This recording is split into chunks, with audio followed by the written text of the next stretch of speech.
Shifting our focus, all living hostages are back home. Many Palestinians have also been freed.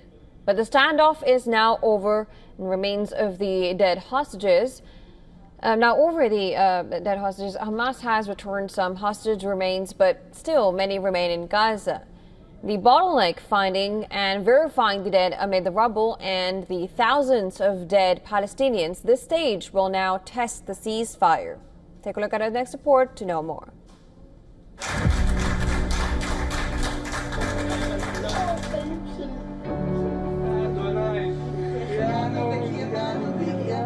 All living hostages are back home. That part of the ceasefire agreement is over, but the battle is shifting to a far more haunting front. The standoff now isn't over the living, it's over the remains of dead hostages.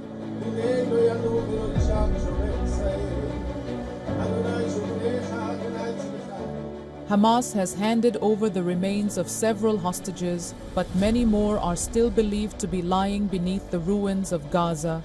Israel says dozens of bodies remain unaccounted for, hostages who were killed during 2 years of war in Gaza. Hamas claims it has already returned all the remains it could recover, but Israeli officials insist that is not enough. The reality on the ground is brutal. Entire neighborhoods are leveled. Rubble is everywhere.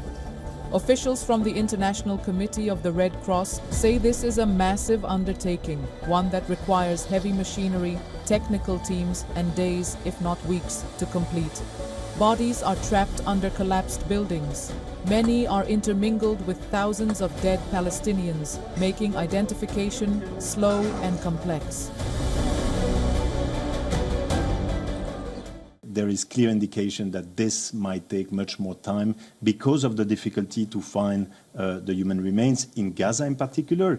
That's the case for the human remains of hostages, but in general, human remains, as we've discussed before, that may be under the rubble, considering the intensity of the conflict over the last days, particularly in Gaza City. Now, are they in Gaza City? Are they in the south of the Gaza Strip? Are they in the middle of the Gaza Strip? These are information that we don't have. 2 more bodies were returned to Israel on Wednesday. That brought the total number of bodies returned to 9. But before the deal, Israel believed 28 hostage remains were still inside Gaza. That means this phase has only just begun. It is also a phase loaded with tension. Israeli officials are warning Hamas that if the terms of the ceasefire, including the return of all hostage remains, are not fully met, military operations could resume. Hamas, on the other hand, is accusing Israel of violating the ceasefire already. Dozens of Palestinians have been killed since the truce took effect. Israel claims these were responses to security threats.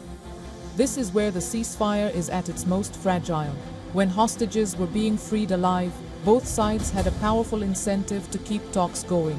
Now, with only the dead left, the political urgency is different, but the emotional weight is even greater.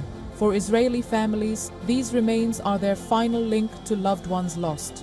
For Hamas, it is the only remaining leverage. The Palestinian group has also accused Israel of blocking entry of tools and equipment, without which bodies cannot be recovered from under the rubble, nor can they be identified. International mediators, including the United States, Qatar, Egypt, and Türkiye, are scrambling to keep this delicate balance intact.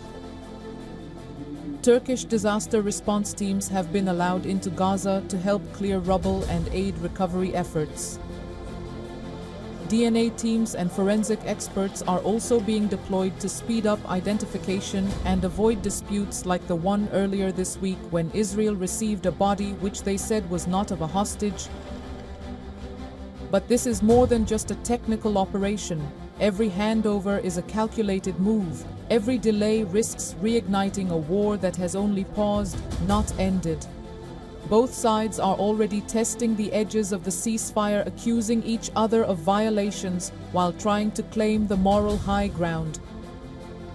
And beyond the immediate question of remains loom even bigger questions. Who will govern Gaza after this? Who will rebuild it? And what role will Hamas play in any political future of the Strip? These questions are being discussed behind closed doors in Doha, Cairo, and Washington.